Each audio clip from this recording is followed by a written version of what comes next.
Over the years of being a tutor, I've heard line after line about why online tutoring doesn't work. Whether it be it's not effective, you can't get to know the learner, the technology is way too difficult, and learners not being able to get a hands-on approach because they're just sitting in front of a screen idle. Well, today I'm going to cover how these statements are just simply not true and how tutoring online can be just as effective as tutoring in person. So prior to teaching online, I had to ask myself, can I be the same effective teacher online as I am in person? And after some thought and some research, I realized that I could. There's so many different types of resources online that I can use, that I can provide a hands-on, engaging, interactive experience with my learners. I can go on and on about how I feel as an educator being online teaching to my learners and whether or not that's effective. The real proof of effectiveness is in the data. And looking through the data that I've seen in student improvement along with feedback from the parents and the teachers show that yes, online tutoring has been working. Check it out. One of my students, for example, improved his DRA score by 4 levels since working with him in September, and this was an email that his mom sent to me in January. I have another tutoring student who improved her DRA level to a level 16, scoring 97% on accuracy, 95% on comprehension. Not only that, but she improved her fluency, and her parents are so excited. I do want to talk about this one point, and it's that, will it work for all students?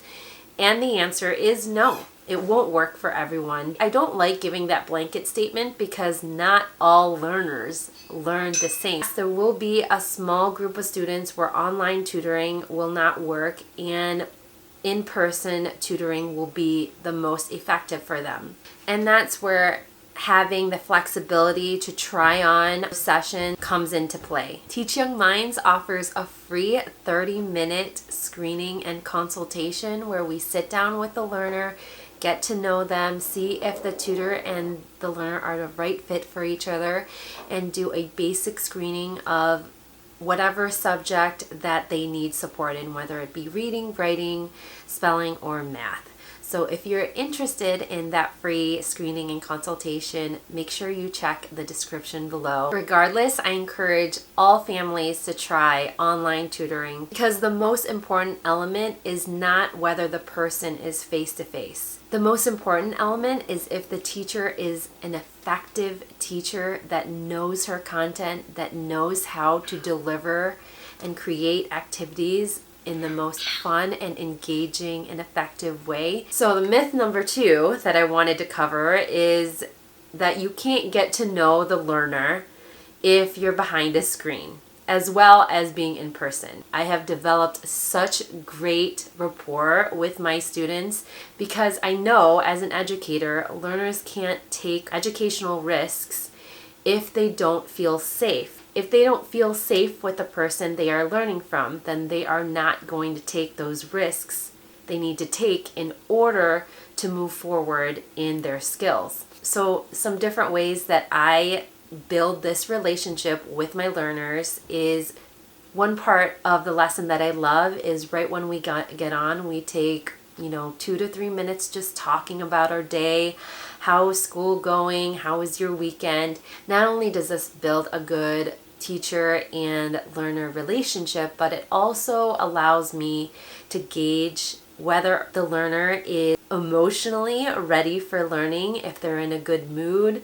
If they are in a bad mood, then I need to change the lesson up a little bit. Good educators know that without this rapport, it makes it a lot harder for these lessons to be effective. I do a number of brain breaks throughout the session whenever the learner needs it. Usually every 20 minutes, that's when I can tell a learner needs a little bit of a break. So we play a quick 1-minute game, and during that time, we're allowing each other to have a fun moment, just hanging out. I learned different quirks and likes and dislikes about the learner that I love to incorporate into the lesson. I have a learner that's really into taking care of his pet hamster. So I'll find an activity that's somewhat related to hamsters, whether it's reading a short passage about them. Those kinds of activities build the rapport and build a good relationship in order for the learner to feel safe and comfortable. Myth number 3 is that the technology is too difficult. I definitely heard this a lot more pre-COVID.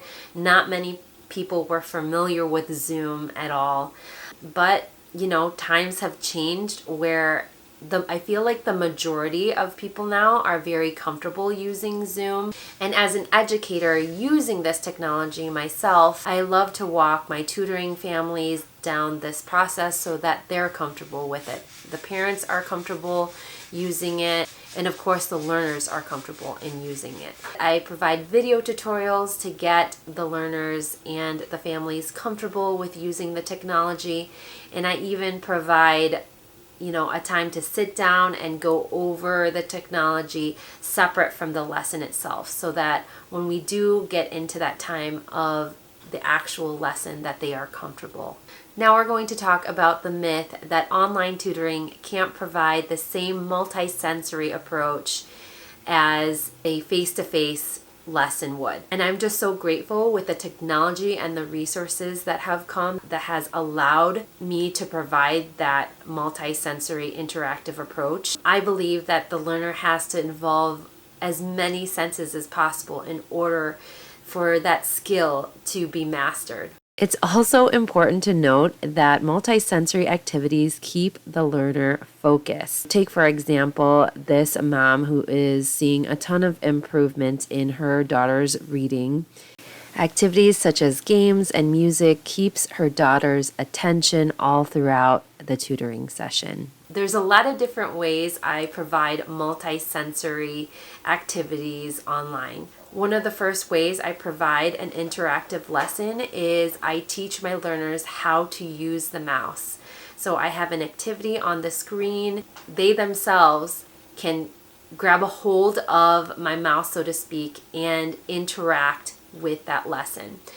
I have also sent out some of these multisensory kits for my young learners that we use during our reading lessons. So this is a multisensory binder that I've created for my learners, my online tutoring students. And the first thing that I have in here for them is a guided lined whiteboard, along with, they can use the back here as well if they need a blank space. And then in here, I keep, it kind of looks like a bracelet, but basically what they use this for is counting either syllables or counting the phonemes, the sounds in a word to help them isolate or blend. So say for example, we have the word pan and we count out the sounds first. P, n, there's 3. And then we isolate each sound. P, n, pan. So they can actually feel the sounds as they are isolating and blending. I also have these little sticky note squares, and this is super helpful for when we are working on phonemic awareness and I want them to touch each sound. So notice that there aren't any letters here. We're just practicing the phonemic awareness, the sounds of each word. For example, if we were practicing the word dog, we would have 3 squares for the 3 sounds, and I would just have them touch each sound. D, a, g, dog. I have some markers, different colored expo markers that they can use with their whiteboard. These different sound boxes. If you want a copy of these sound boxes, I'll put the link in the description below. So I have it, and again, they can write using their expo markers that I've given them. Oh, and there's an eraser on the top, which is kind of neat. So there's 2 sounded boxes, there's 3, let's see it, 3 sounded boxes here, 4 sound, 5 sounded boxes. They can also use this for syllables. This is also called phoneme mapping. I have a sheet here that has 2, 3, 4, and 5 sound boxes all in one sheet with space that they can write the whole word without it being boxed. I have this textured glitter paper that I have in the back for my learners when we are practicing our sight words. Part of our practice involves feeling the word. And of course, there's the kinesthetic activities that involve us getting up and moving around, using our fingers to tap out the sounds or using our arms to tap out the syllables, playing like a kinesthetic game or singing songs. There's so many activities and lessons that I have been able to transfer from an in-person lesson to online. It just involves thinking outside the box. I'll see you in the next video. Bye!